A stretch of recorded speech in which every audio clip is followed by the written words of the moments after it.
Start.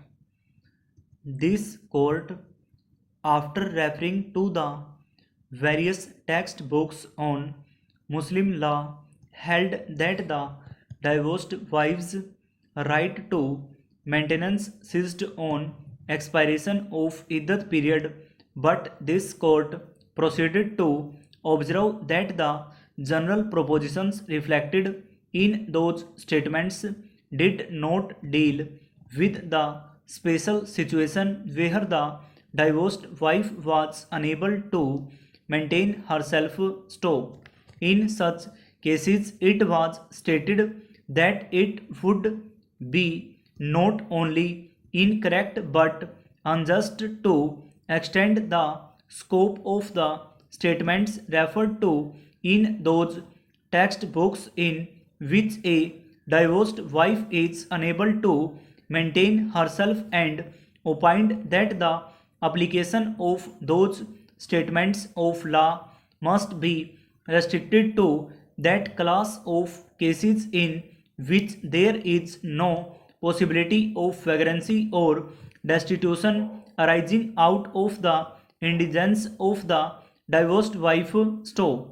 The contrary argument does less than justice to the teaching of the Holy Quran. Stop. On this note, this court concluded its judgment. Stop. There was a big uproar thereafter, and Parliament enacted the act, perhaps with the intention of making the decision in Sahabano's case ineffective. Stop passage.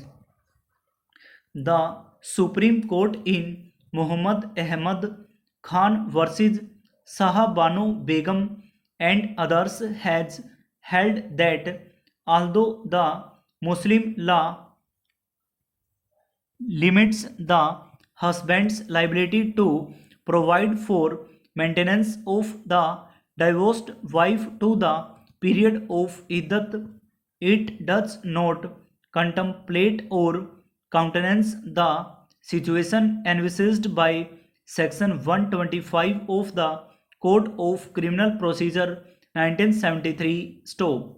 The court held that it would be incorrect and unjust to extend the above principle of Muslim law to cases in which the divorced wife is unable to maintenance herself.